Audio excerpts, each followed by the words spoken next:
Good afternoon and a very warm welcome to all of you to day 2 of State of Europe online, Friends of Europe's Festival of Politics and Ideas. We have been covering a number of very difficult, challenging issues that need to be addressed both by the EU but globally also. And we have a very interesting diverse group of leaders, all of you who are here on Zoom, that are here not in that classic conference scenario. This is about all of you in the room, using that political social capital that you have and your brain power to think about the key questions that we've posted so far in the debates up to this point, and there will continue up until Thursday when we conclude this festival. Today we've turned our attention to a number of things: the industrial strategy, we've looked at hard security, and now we turn our attention to towards, let's say, we've called it towards a landmark deal for biodiversity. And we have three very significant, interesting contributors to this debate, which we hope will spark our imagination, but also this is billed as a festival of politics and ideas. So this is not about the classic chest beating and deconstruction of what the problem is or describing the problem. It's about thinking about what are the policy solutions and what might be the ideas we can take forward if we're going to address the significant challenge of biodiversity. Before I introduce our contributors to say a few words, say a little bit about the rules of the game. Those of you on Zoom should know that you should have your video on, your name on, and make sure you're on mute. If you wish to ask a question, pose a query, or you have an idea, please use your virtual hand, which you'll find on the bottom of the screen where you've got participants. Click on that and you'll find your virtual hand, and you can use that, and then I will try and take as many of you as I can in the hour that we have. I also want to warmly welcome our live stream audience. Thank you for joining also, and you are not left out. You're invited to contribute too. So what we would like you to do is, if you have a question, query, or a frustration, or you want to post an issue, don't hesitate to use hashtag #StateOfEU to post your comment or query, and so I'll make sure that we can also take you into this debate in this next hour. So that's the kind of the rules of the game, if you like, in terms of engagement. I just want to say that this will only be as good as all of us being able to contribute, and I'll try my hardest to make sure that we are able to cross-fertilize our discussion as much as possible, but to engage as many of you. But I would like to say in advance is that there's a chat function on Zoom, and I'd really welcome you to use that. Even if I don't get round to you, or you want a question that's not answered, or a question that I wasn't able to get to, use the chat function, post it, because we are collecting all of this so that we can use it and move it forward in terms of a report, and then take forward some of the ideas into the future. So, without a further ado, a landmark deal for biodiversity. We have some significant contextual policy conditions for this. Next year, we've got COP15 in China in 2021. We've had the One Planet business for biodiversity coming together. We've had a Leaders' Pledge for Nature that came out in September. And then we've also had the EU's biodiversity strategy that came out earlier this year in June 2020. This, all despite one of the biggest crises hitting us in our history, one which is causing economic havoc across the globe. And I've said this in various other sessions, and there are some data points we mustn't lose sight of. One is that the world economy is going to shrink on current forecasts by the IMF by 5%, which is the largest contraction since the Second World War. And we're going to see medium to small economies shrink for the first time in 60 years. And to boot, if that wasn't bad enough, most of the public sector in Europe is up to its eyes in debt, if not more. We've got the largest GDP to income ratio, if you like, across the EU, and it's gone up to 132%. So them's the numbers in terms of how we make sense of this and balance the economic recovery with a green recovery that's sustainable and also digital, but also shock-proof. So those are the stakes. I want to first invite Inga from the UN, and tell us, we are talking about a landmark deal for biodiversity. In your view, given the data points I've set out and the context I've outlined, are we losing momentum on this agenda? Inga, welcome. Well, I guess, thank you, and it's a pleasure to be here. Look, I was afraid that we might lose momentum because when COVID hit, clearly that was a concern. But I will say this, we've just had the Heads of State Summit on the sidelines of the General Assembly. Over 100 heads of state and government and heads of government spoke and made quite considerable commitments, words in their mouth, which is always powerful because you can quote it back at negotiators. So here we are. Look, are we making the headway on biodiversity that we would want? No. And I think everybody would have seen CBD's Global Biodiversity Outlook. None of the IG targets look like we're going to achieve them. So you didn't want us to do all the diagnostics of all that is wrong, just to say that it was not going in the right direction. And IPBES has said so. There are these 5 drivers of biodiversity loss, amongst them climate change, yes, amongst them invasive species, but also overexploitation, land fragmentation, and pollution. So each of these then happening, that then has to translate into policy actions. And what kind of policy actions is it then? Well, it's beyond what the environment ministers do often. It is the way we consume, the way we produce SDG 12, sustainable consumption and production. It's the way we run our agriculture, the way we regulate our fisheries, the way we trade. So that is why there's all of society, all of community, all of country commitment has to come in. Now, we are also in this situation of a pandemic. That's why we're meeting this way. And think about this. Part of what's driving this, as we all know, this is a zoonotic disease. So the zoonosis that is driving it is a disease made in the animal world, somehow transmitted into the human world, probably through a bat, a rat, or a snake. Time will tell. But we know that coronavirus originate in the animal world. And this is not the first time, but we do know that we are seeing much greater intensity of these diseases and viruses. 75% of new viruses are zoonotic in nature. So what do we need to do? Well, we need to think about how we can make the Rio Conventions come together. What we need to do in climate change, in addition to decarbonize, which I'm sure we'll get to, is that we need to also protect our land mass and we need to protect our seas. We need to think about blue carbon and we need to think about green carbon. When we do that, we can reforest, regreen, et cetera, et cetera. We need to think about the way we grow our food. 800 million people go to bed hungry. So that is clearly an issue. So we need to grow food and ensure that everybody has the right food. But those of us who are very wealthy can probably change the way in which our food footprint impacts on biodiversity. We'll hear from Emmanuel about that. But agriculture is, in fact, in developed economies, the largest driver of biodiversity loss often. And this is where the Green New Deal, which I'm sure we'll hear from France about, is very interesting because we need to have climate smart and biodiversity smart policies that will drive jobs, that will drive growth opportunity to kickstart the economies. And finally, as we are taking this stimulus package, let's think about it. We are borrowing from the future. This is not money sitting in government coffers. Indeed. We are borrowing from the future. So then, are we going to borrow and just stay in that groove of the dirty, the toxic, and the gray, and the nature destroying, or are we going and leave that debt on the environment side as well as a debt on the fiscal side to the next generation? Or are we going to borrow and borrow smart from the next generation and make sure that we can get onto a much more sustainable path? The answer is obvious.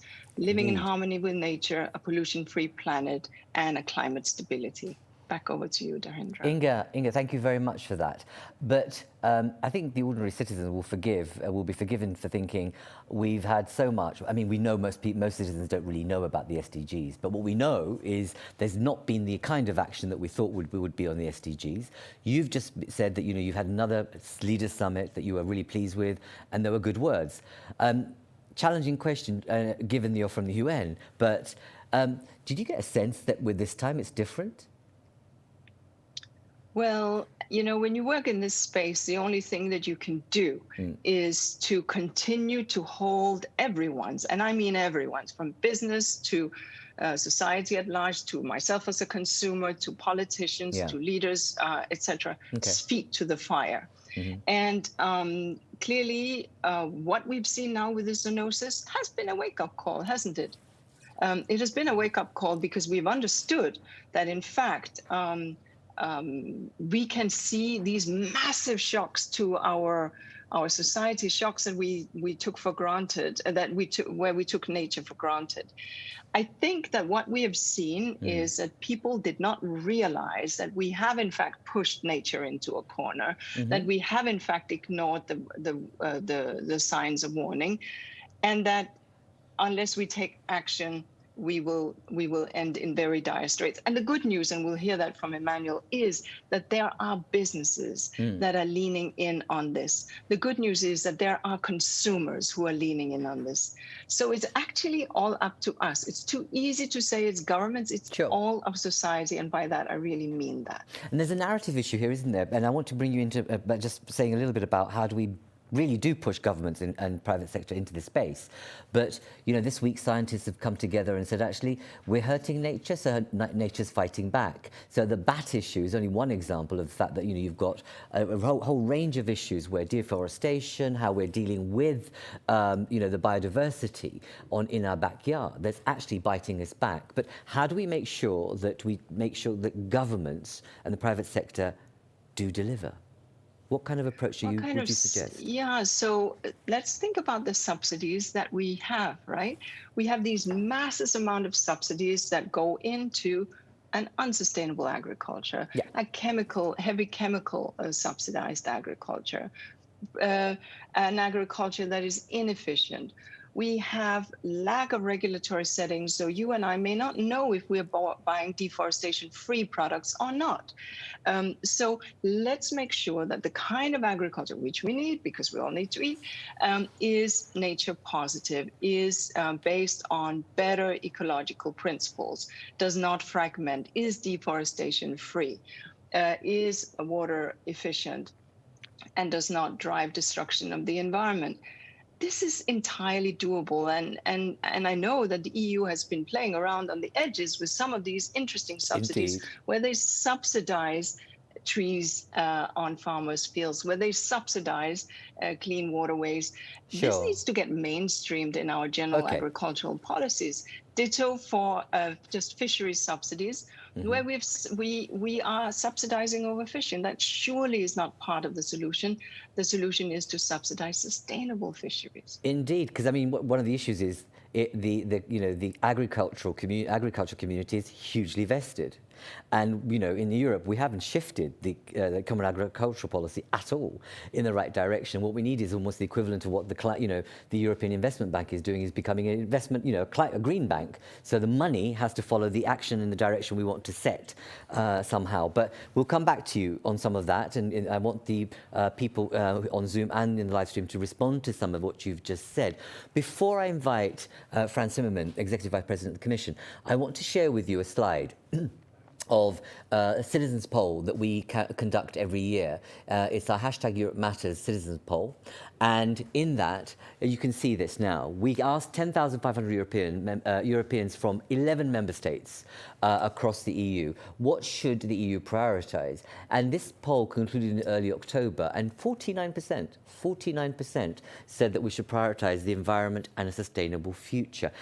This is fairly consistent with our polling. Last year, we found that environment topped everything else, for example, in our poll, in a way that it was not the same the year before. But there you go. There's the kind of sense of community citizen aspiration of doing the right thing to a certain extent. So there's an opinion base or a community that you could work with. So on that note, let me invite Frans Timmermans. Thank you very much for being here, Frans, with us. It's my pleasure, Hindra, and thank you for organizing this and for monitoring this so well. I mean, you're doing a great job. Thank you very much. Can I ask you how? I mean, you've heard what Inga said, and you are famed with this fantastic once in an opportunity Green Deal that has the potential to put society and economy in a different pathway. In a substantial pathway, if the deal is secured in terms of recovery funding. How do you push biodiversity as a result on the political and policy map? Well, when looking back over the last 6 years, what I see when I see things moving quickly, there are a number of factors that play a role. We got the single-use plastics legislation through in 8 months, which is a record time in European terms. Indeed. A year and a half ago, I was campaigning for a Green Deal, and everybody was saying this was pie in the sky. Yes. And now it's a reality, and it's been a generally accepted reality. So what are the two main conditions? First of all, you need a sense of urgency. And if we're brutally honest, we have to admit that in the general public, the biodiversity crisis does not have the same sense of urgency as the climate crisis or the COVID crisis, the pandemic. So we need to use all our efforts to increase the sense of urgency. When I said last week in Parliament that without pollinators there's no agriculture, it was picked up because people don't realize this yet. And so once you get the sense of urgency, you also get a huge political push. This is what happened on plastics, thanks to David Attenborough, thanks even to the tabloids.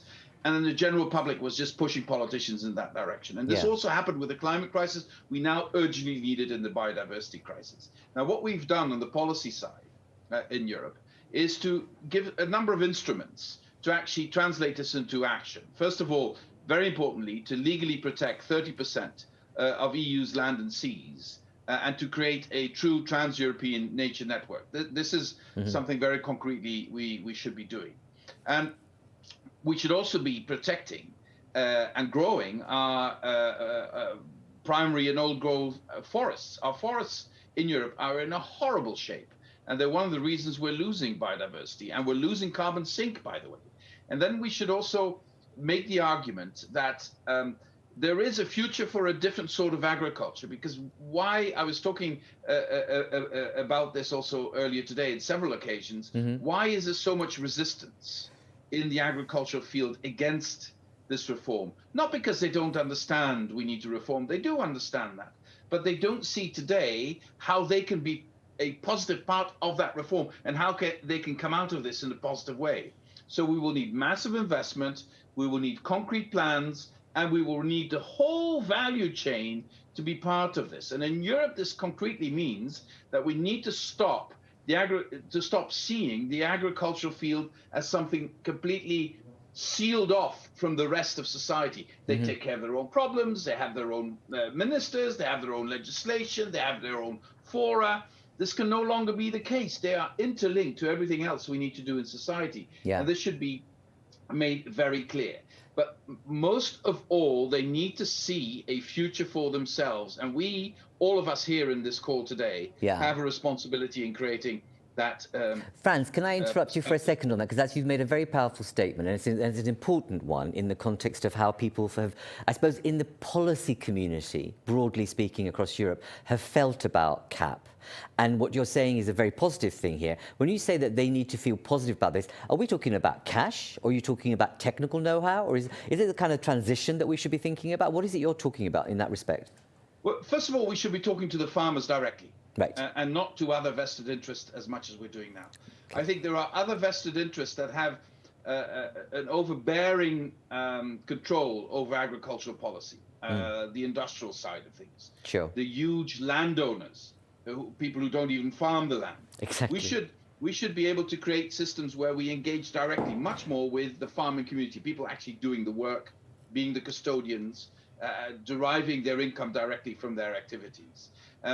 Secondly, what I think is extremely important is that we give them a perspective that is different than what they have now, and it is not clear enough today. And I sense a lot of willingness in that community to embrace a change. But how do we explain that being a custodian, so creating carbon sink, is also a business model that could work? Sure. How do we explain that increasing biodiversity is good for their business, and they could also get societal reward for doing that? You know, if we put taxpayers' money in agricultural policy, we can also divert some of that money into their role as custodian of our natural environment.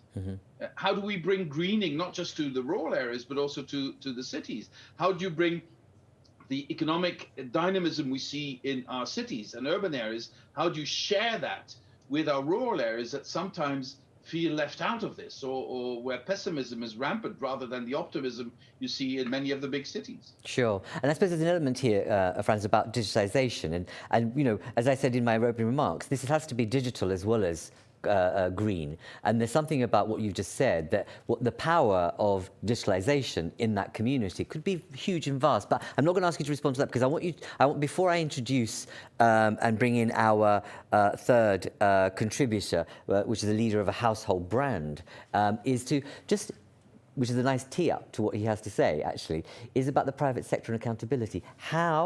What about that? And in terms of the Green Deal, which is significant, we know the Recovery Fund is the largest use of taxpayers' money in the history of the EU. We are spending that money in good faith. There's something about the fact that the private sector has been wholesale bailed out by taxpayers' money. What do we do about private sector accountability in this space?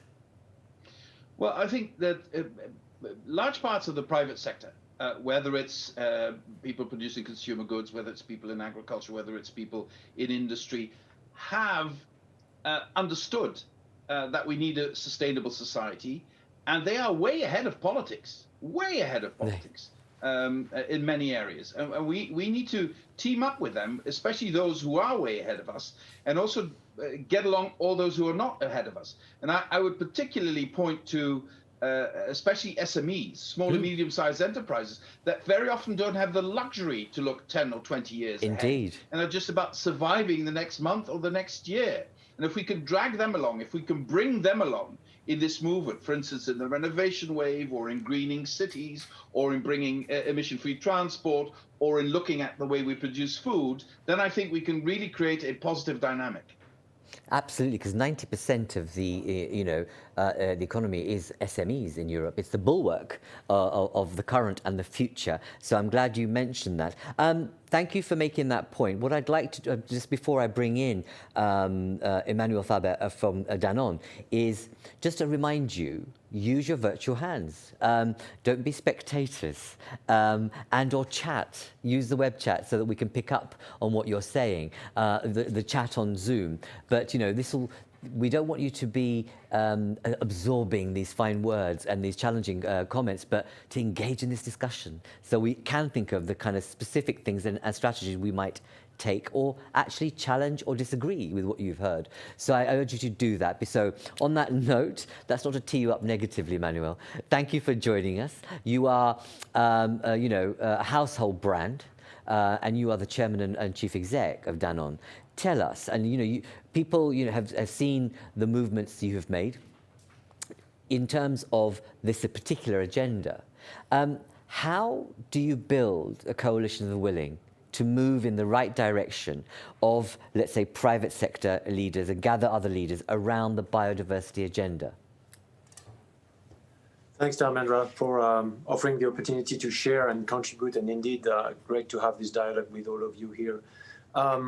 Well, for me, the One Planet Business for Biodiversity coalition that today gathers 25 of the largest retail and also household brands, which essentially are using the 30 to 50 centimeters of soil to extract the resources that then they transform into textile or hygiene, cosmetics, food, beverage, etc.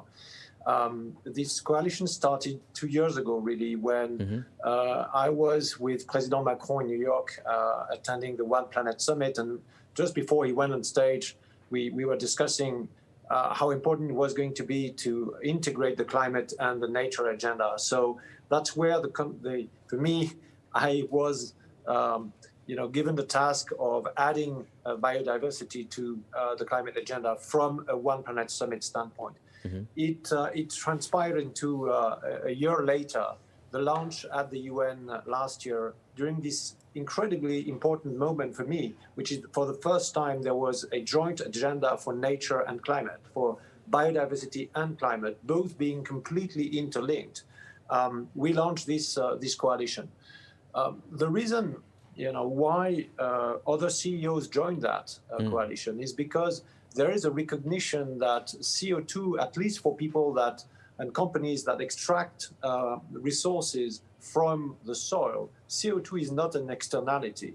It's sitting in the air, whereas it should actually be in the soil, because CO2 is 60% of the organic matter in the soil, and it means the resilience and the health of the soil. And many soils have been degraded by the system that Inger described as being broken in many ways.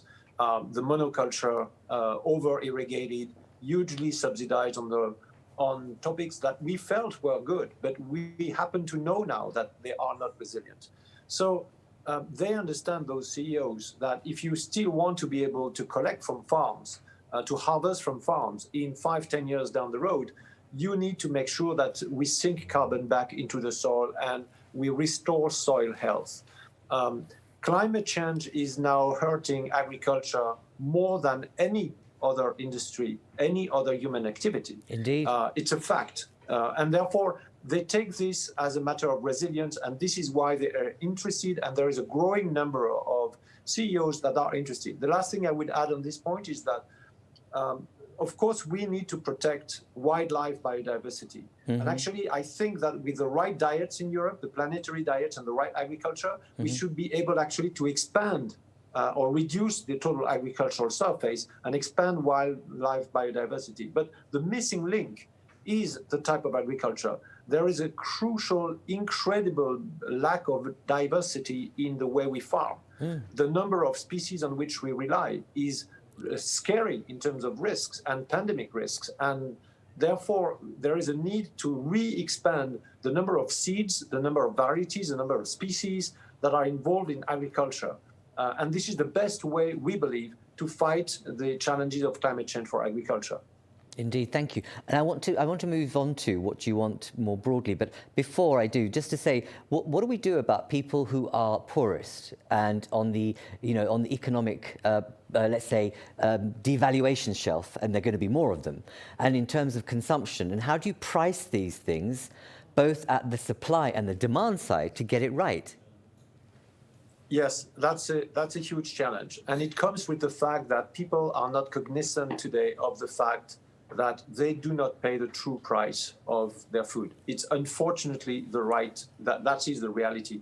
We the system over the last 50 years in the US, beyond that now in Europe, in countries like Latin America and beyond, have cut people, disconnected people from the reality of their food. They continue to see nice farms on the small patch that they have, but the truth is that it's incredibly different reality of kind of agriculture. So they have no idea that the reason they can find this packaging with nice pictures on it and the food that is in there at such a low price is because this agriculture is totally unresilient and unsustainable.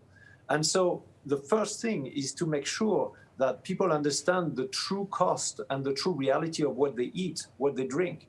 And the fact is that, as Inge said, I think this, and Franz said the same, this COVID crisis is an incredible opportunity to realize for all of us, unfortunately, that just after health, food is the most important thing. And so food is not for granted anymore. Agriculture is not for granted anymore. There is a whole generation, and I'm not speaking age, I'm speaking the humankind now that realizes that we need to take care of food. So my hope is that people will realize that even if they have 10%, 20% less money to spend on disposable income, they will realize that this is more important for their health to eat the proper things coming from an agriculture that's resilient, that creates a future for farmers, that respect animals, that restore the biodiversity, rather than some discretionary expenses that today we've been shifting, we've been seeing, we are very focused, I am personally very focused on inclusiveness of economies. And we are doing some work in many places where it's very clear that people are now spending, even the poorest people, spending a lot more money on digital than on food. And I think at some point in time, there will be a need to readjust that. And I think governments have a role to play in educating people about their nutrition and their food. Okay, you take me on to my last bit. I want you to be brief on this because I know there's quite a few people and we're almost at half time. What do you want from government? What kind of action do you want? Because we've heard from Inge, we've had another summit, leaders have said wonderful things again, commitment. You've heard, Franz is one of the, the rare beasts in the universe of the EU, which doesn't pull his punches, direct, very frank about what needs to happen, and is kind of there in terms of the commitment and saying we need to do this. What do you want back from him and others?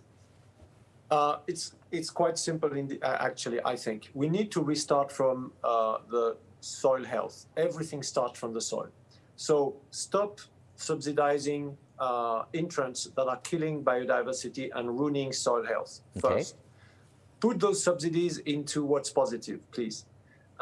Second, create a market for carbon sinking for farmers, because that's the best way to go around the lobbies and all the institutions that do not have a clear vested interest in the change. I can tell you, I speak to farmers and we deal with farmers in the dairy industry every day. We collect milk several times a week and they are all ready to change, but they need support and they need funds. We bring these funds personally, I mean, the company to the farmers of Danone. But if you want this to become transformative, I think the best way is to create a market for carbon. And then you will see that farmers will go and will be incentivized to actually practice regenerative agriculture instead of the non-sustainable one. The last thing I would say is that we need to reopen the number of seeds and species that are authorized to be used in agriculture. That's the only way that we can maximize the chances of fighting climate change. Because again, it's hurting right now as we speak, not in 10 years' time. So reopening traditional and more seeds, more species of animals and varieties of plants is absolutely needed. And we need guidelines and framework by government, by the EU, obviously, to make sure that it can happen on the field. Okay, so that's a 3 to 4 action point. Let's see what Franz will make of that later on before I bring others in. But thank you very much for that. I want to bring in Wietse. Are you there? One of our European young leaders. Yes, I am. Hello. Thank you very much. Hi there. Introduce yourself and what your question or issue is, please. Yeah. So my name is Wietse van der Werf. I was named one of the European Young Leaders in 2020. I run an SME called the Sea Ranger Service. It's a social enterprise that particularly trains young unemployed people from deprived coastal communities as sea rangers to actively restore biodiversity in European seas. I actually started drafting a letter to Mr. Timmermans yesterday, so perhaps I can take your chance, but don't be long though.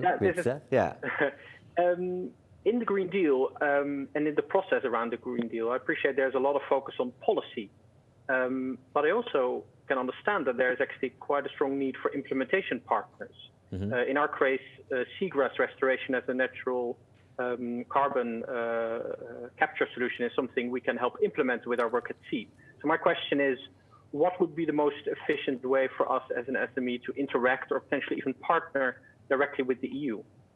Very direct question, and let's see what Franz has to say about that. I want to move to Vil. Vil Ninisto?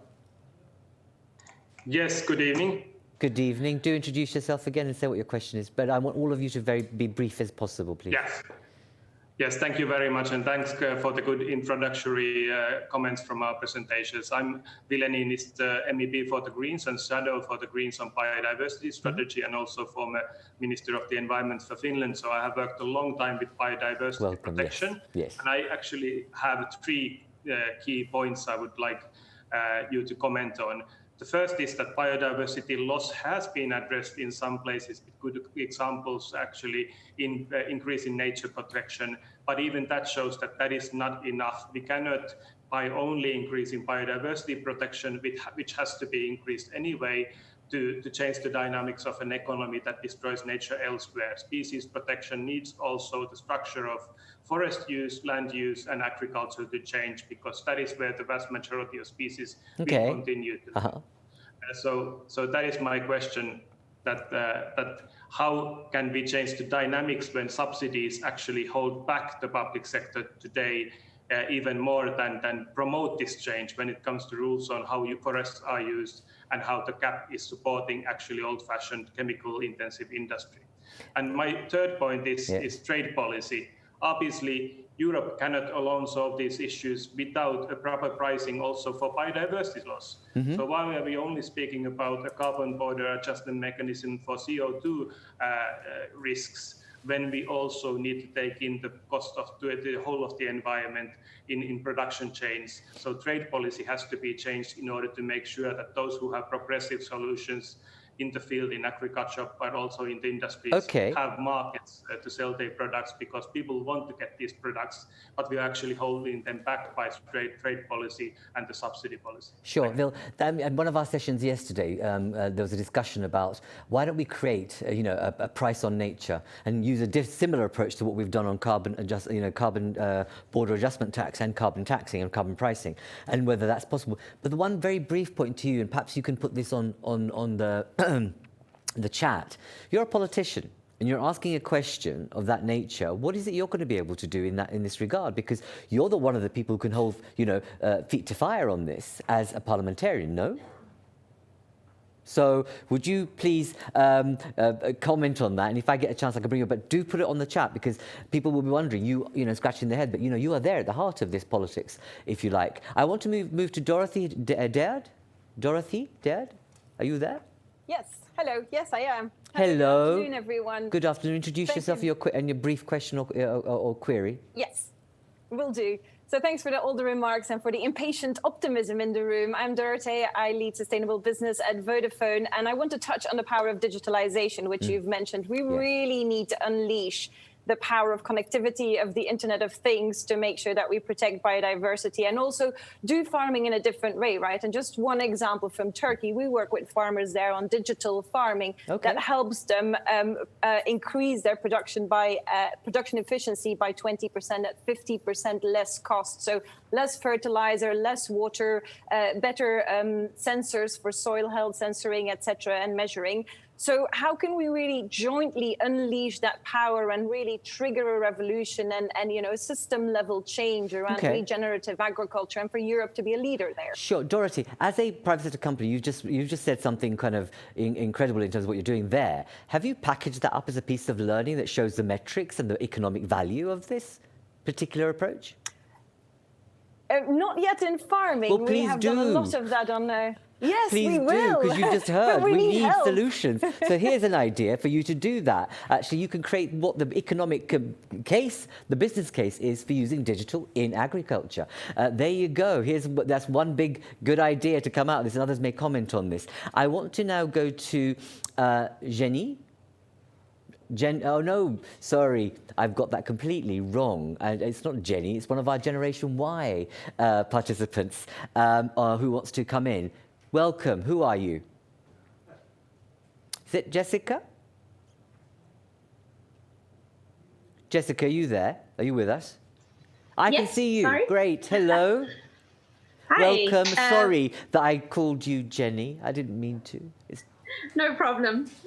I'm Jessica. I'm from the European chapter of the Global Youth Biodiversity Network, which is the official youth constituency of the Convention on Biological Diversity.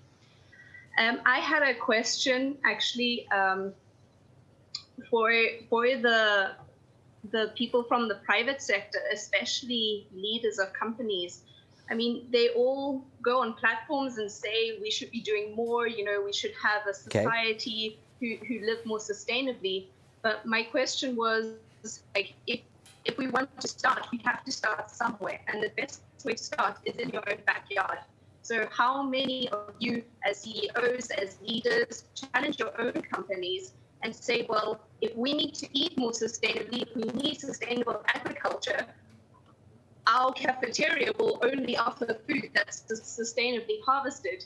And we don't need to be eating meat every day, so we will only be offering meat once a week.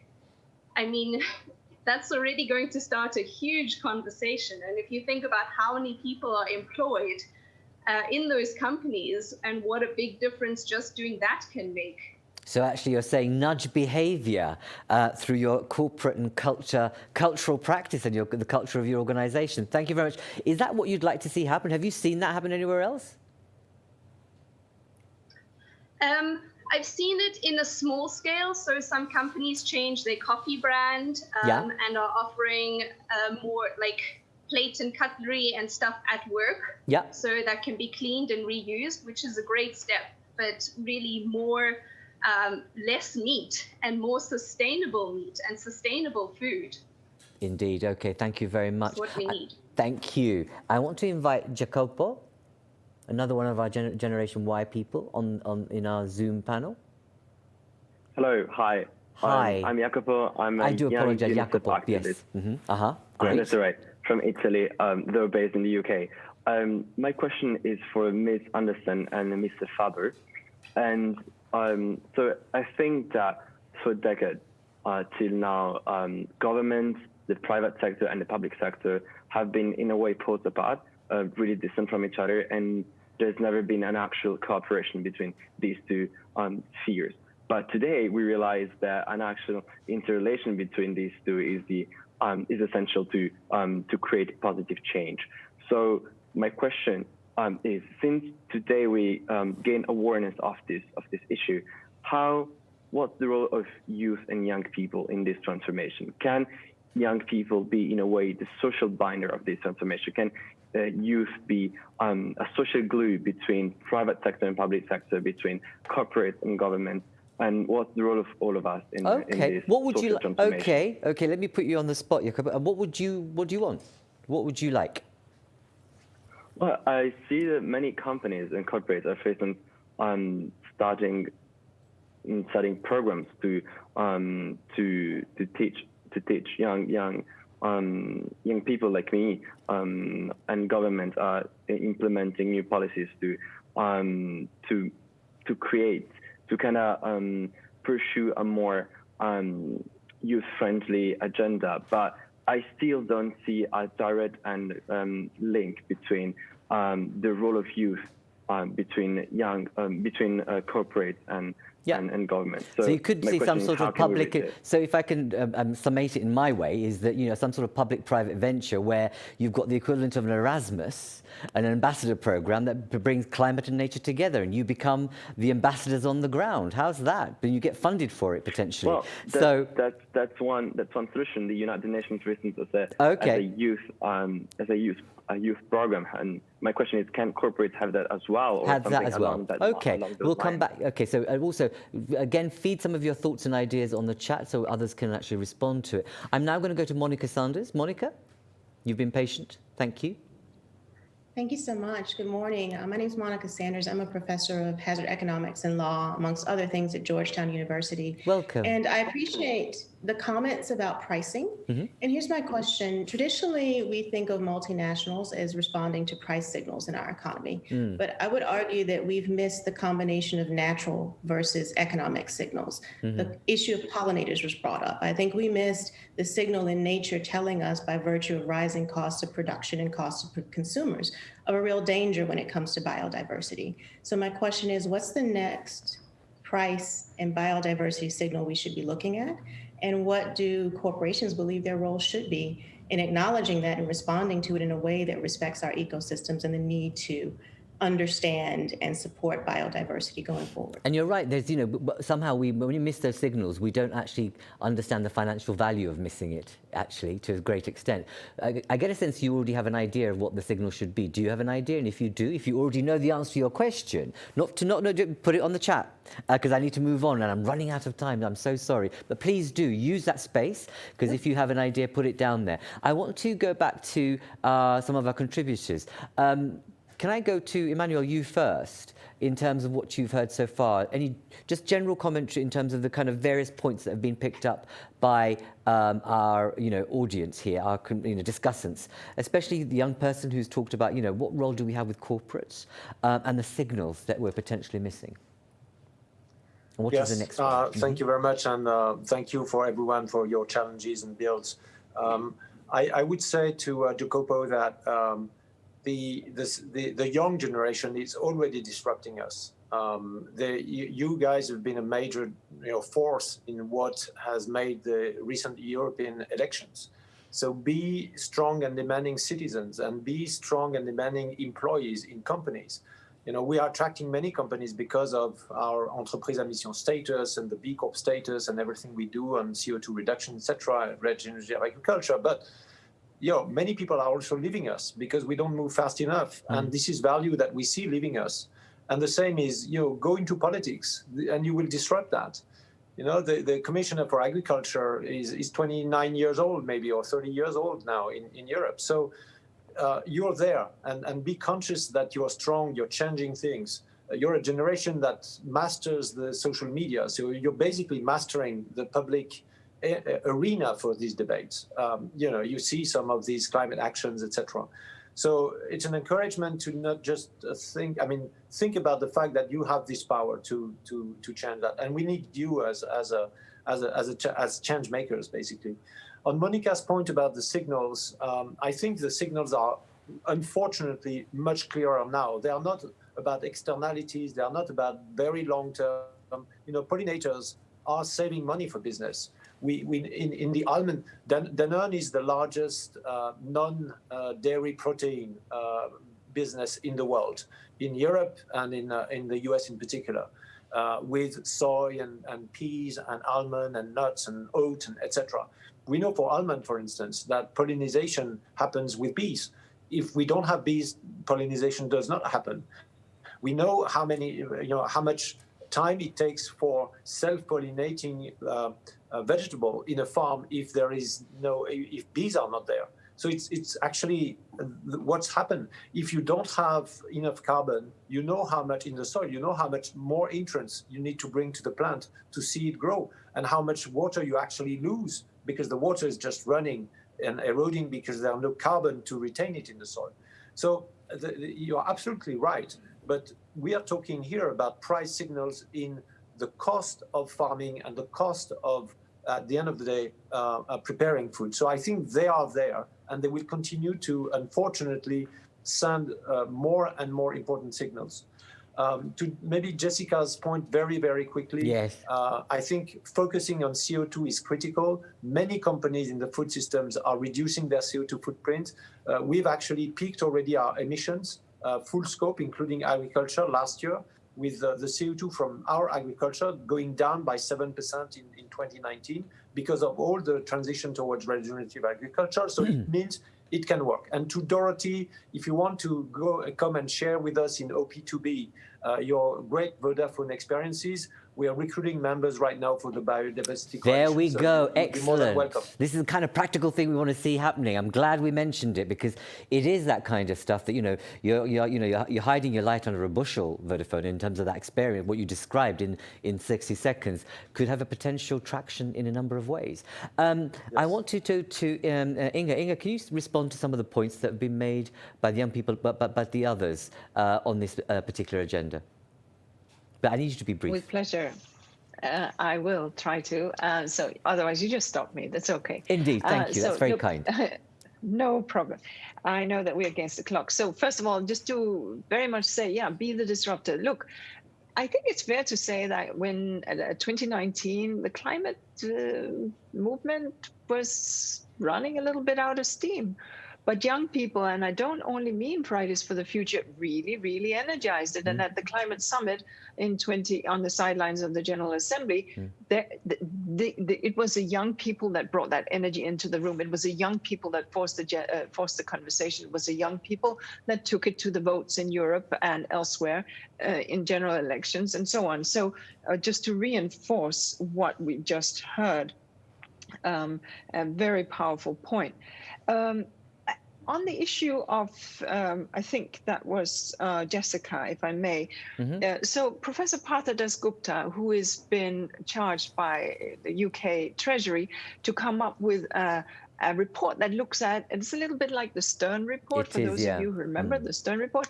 So, but it looks at biodiversity and the value of biodiversity. And Professor Dasgupta says, look, think of biodiversity as an asset class. And no, that does not mean putting dollar signs on trees. It means understanding that rain following rain, that season following season, that reliable pollinators, that the kind of buffer that nature provides from weather events, etc., has a value. And who has already realized that? The reinsurance industry, because they get that if you have a sea break that is called a mangrove or a coral reef, infrastructure doesn't get destroyed. So they are beginning to actually see these values. But it has a much broader implication, obviously. Wetlands capturing in cities, porous river roads and surfaces to capture into our groundwater rainfall and not just have it disappear into the ocean. So really thinking about nature as an asset. And there are some countries that are beginning to make, okay, not the original national budgets, but shadow budgets, where they run and look, where they run the budgets and look at those things that we sort of call externalities, which are not externalities. I think COVID has told us this. Indeed. But looking at the costs of environmental protection. Okay. And maybe if you would allow me just on digitalization, thank you, Dorothy. Look, this is something that is so ready to be embraced. Yeah. Water use efficiency in water scarce countries, soil fertility, etc.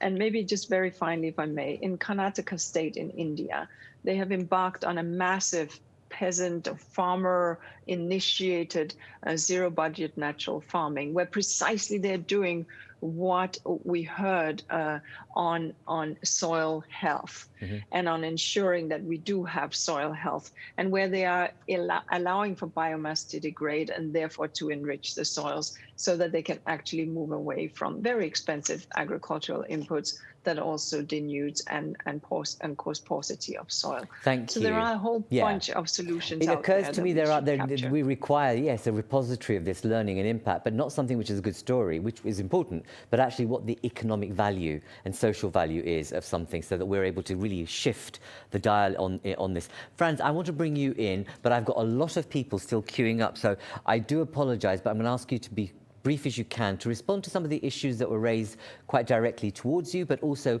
more broader questions on this agenda. Well, first of all, let me say very quickly that if you want us to actually succeed in getting what we've put on the table adopted, you all need to put pressure on the legislators, both in terms of the government and the European Parliament.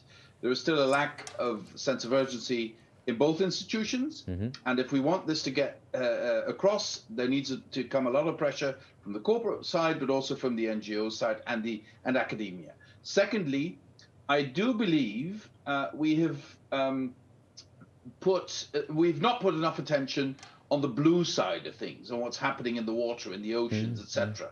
There, I think the biodiversity loss is catastrophic, and policies to protect that part of the challenge are not developed enough, and I think we should be putting more attention to that. And thirdly, the question was asked, how do I get this done? Through alliances, and sometimes the alliances are not what you would expect. In the country I know best, in the Netherlands, there is an alliance in the North Sea that has environmental representatives work together with the fisheries sector, work together with the energy sector, work together with the transport sector. And it isn't always successful, but many successes have been reached, so that everybody has their contribution and can help bring different parties with different interests together. I think this is a good way to do this. We will try and do the same in Europe with our climate pact that we will be starting later this year. On digitization, very quickly, we need to bring broadband everywhere in the rural areas. Absolutely. The only way we can create a successful and sustainable agriculture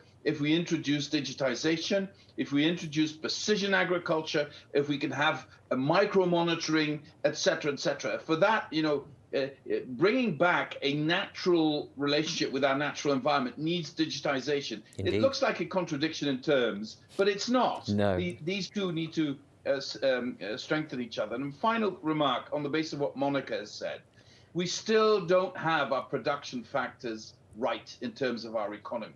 We still think in terms of capital and labor.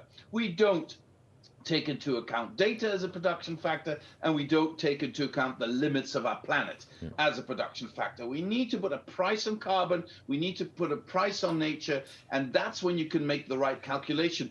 And then you can also take this argument to the wider population. Indeed. Is this going to succeed? Only if we prevent some of the gaps that already are there of becoming wider and closing them.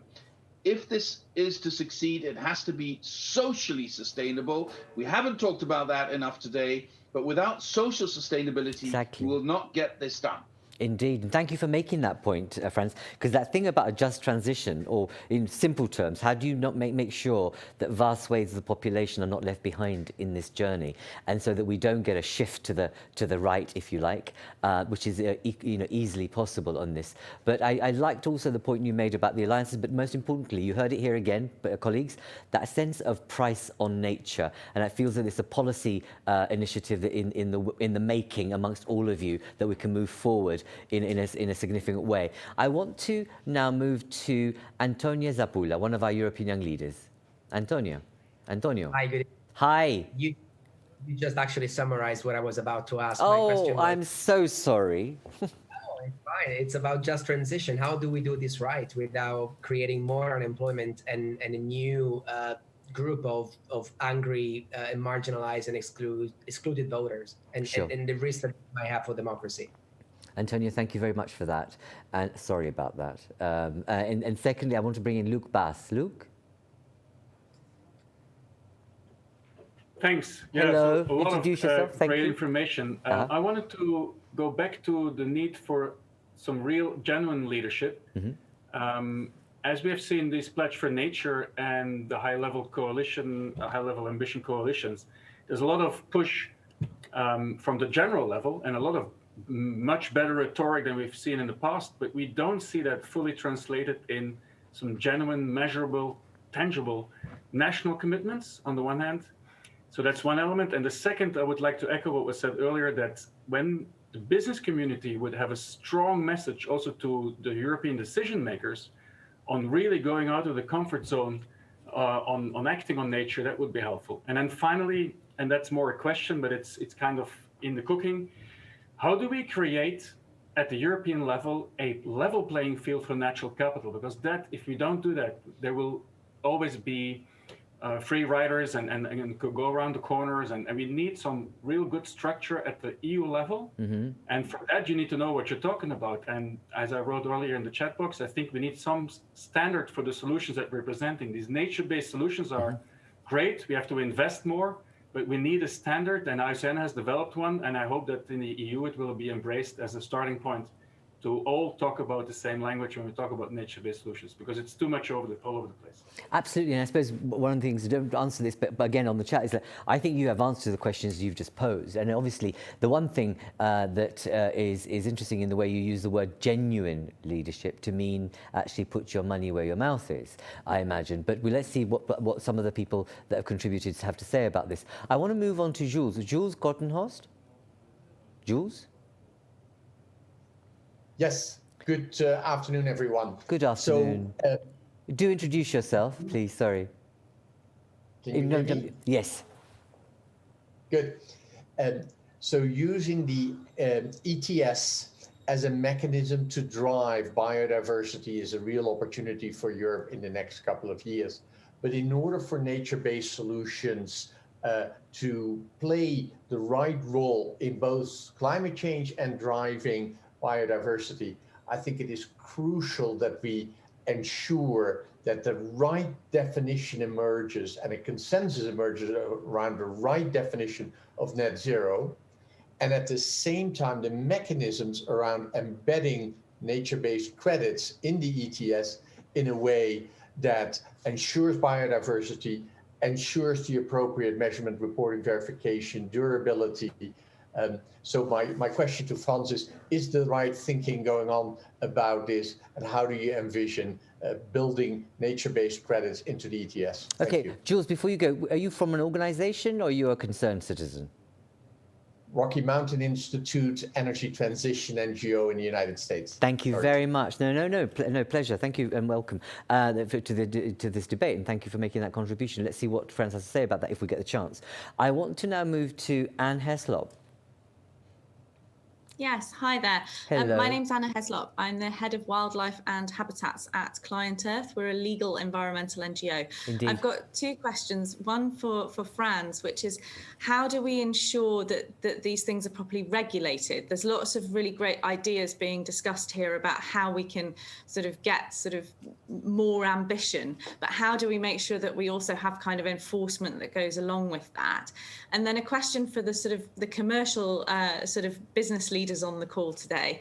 How much are they motivated by a sort of a corporate responsibility, and how much are they motivated actually by business risk and the fact that if we don't save biodiversity, actually this will affect the balance sheet? Thank you. And Anne, can I just say that, you know, given my knowledge of you at Client Earth, you'll have an idea of what the kind of regulation standard should be and how it should happen. So why don't you put that on the chat? If you've got an idea about how that should happen, because this is about, okay, it's good to challenge the politician, but this space is also not just about that. It's about saying, how do we shift it and what the idea might be? So I can imagine you have an idea of what should happen. So post it. You have an audience here, or your network will have an idea. So do put it on the chat. Can I now go back to some of our comments? I'm just to say I'm going to run over by about 10 minutes max. If you bear with me and be patient with me in this regard, and my apologies. But this, you know, this is one of those debates where I know we could run on forever, but it's an important one like the others. But if you were to allow me the opportunity to go on for a little bit longer, go back to. I mean, what I like to do is to ask yourself, you know, Emmanuel. Respond to some of the points you've just heard about, you know, the private sector. There's been a lot in this week that says that given the crisis we've got ourselves into, we need to move from a shareholder capitalism model to a stakeholder capitalism model. And I think that's what that question was slightly pointing to, in the sense that is it about the money or is it about responsibility, or is it both? Over to you. Thank you, Dharmendra. I think it's both. And I think there is also a growing recognition by a number of investors, actually, that through the COVID crisis, the question of resilience and the longer-term perspective and the ecosystemic perspective and the fact that we actually depend on each other as companies defines the business scope of the company in broader terms than simply its legal basic terms. And this is a mounting topic, and we see more and more large investors, not only the socially responsible investor group of people that continues to be like 3 to 4% of the total market cap, but really the large ones, the big ones, engaging with companies and with their own customers about these topics. One example is the fact that for the first time at Danone, I think we decided that we would not wait. So maybe also answering Hannah's questions, we would not wait for a standard. We decided last year to publish our earning per share after the true cost of carbon in the whole supply chain, including agriculture upstream, our company. And that means that I said it was, this cost is declining, of course, but it's about half of the total profit that we are accounting for under IFRS. So it means that this blind spot, this signal that we are not replacing nature as quickly as we should or as good as we should is actually affecting 50% of our profits. That started a very interesting conversation with our shareholders. So my encouragement would be, yes, of course, governments, institutions need to come up with a framework, but I think there is also an opportunity for businesses to actually engage conversations in an innovative way, maybe provocative in some ways. And Luce was talking about, you know, the idea of getting out of our comfort zone. Yeah. I think we did. And I think other companies are in their own ways as well. Look, I mean, Emmanuel, do you have a role to play in a just transition?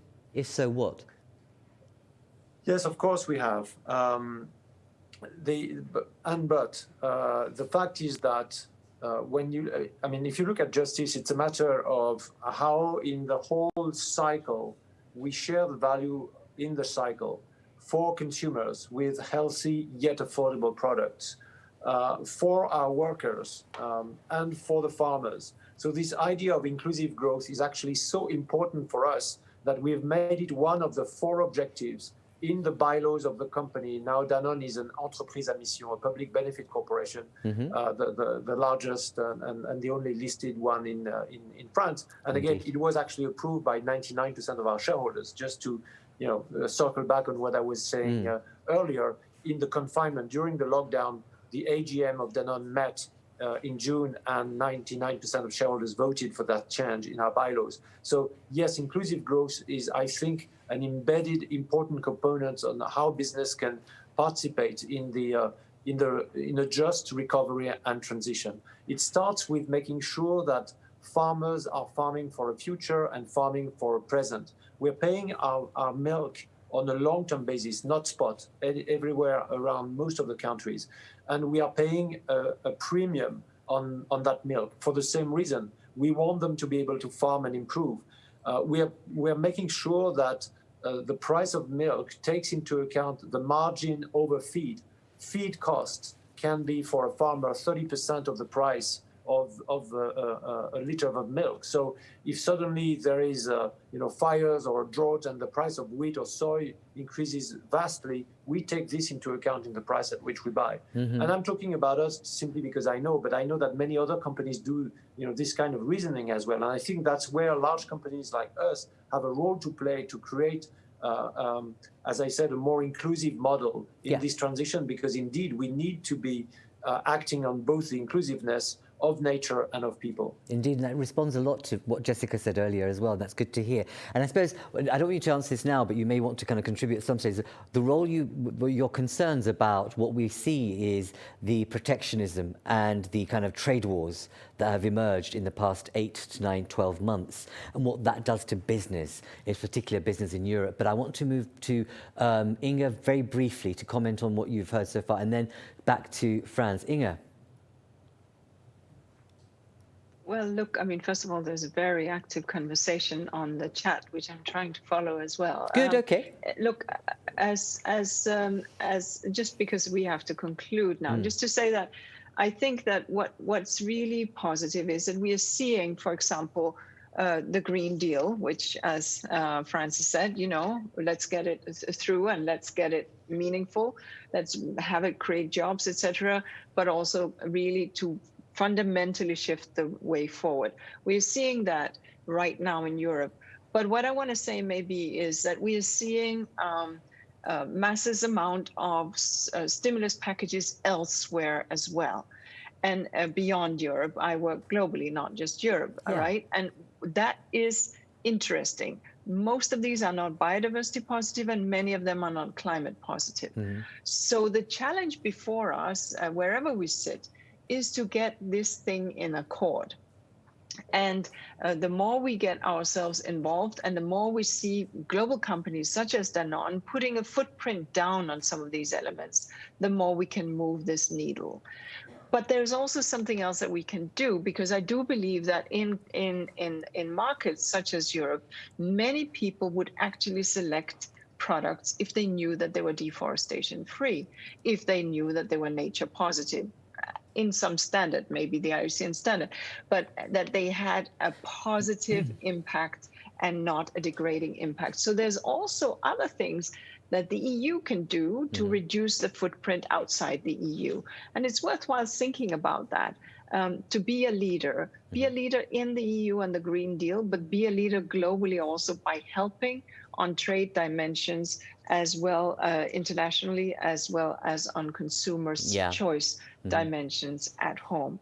That's what I would say here. Thank you, Inga. We've had that point again. It's a consistent point that in the kind of context of what feels like a vacuum globally on multilateral relations and other arrangements, there's a real plea each of these sessions about what's the EU waiting for. There's an opportunity to fill that vacuum and lead, both using its standard bearing and framework setting, but also through its trade agreements. Thank you for that. And before I go back to Franz, one thing I wanted to ask, and not to respond to directly, but perhaps on the chat, what's the UN doing in terms of creating some sort of collateral for the private sector and some of these fiscal, let's say, these huge programs where you can point out and say, this is how you should do it, because actually we've seen it work, and actually these are the choices and consequences you have. Perhaps it's already there, but it would be good to know if very specifically you've got a stream of activity that addresses this particular discussion that we've had today, and also what the UN's thought is about pricing nature. That'll be good to have your views on it some stage. I want to, I know I'm not going to... be done in a text message, so of I'm course afraid not. I won't do No, that. no, But we can take post another it. panel Exactly. another We time. can post it where we can bring you back for that conversation. I want to now conclude with Franz. Franz, can I ask you, and you are being given, let's say, the last voice on this debate. A number of issues have come up, obviously, but I want to give you the space to respond to some of the very specific things that have come out of this discussion. Over to you, Franz. Well, first of all, let me start with legislation and regulation, because I think it's crucial. So I'll pick up where Inga stopped. We really need legislation and regulation, and we need it to be tough. I remember when the Natura 2000 regulation came about, endless complaints, too strict, etc., etc. When we did a review 4 years ago, it came out that nobody wanted to get rid of it. People wanted to keep it because they liked the fact that they had some consistency in nature protection.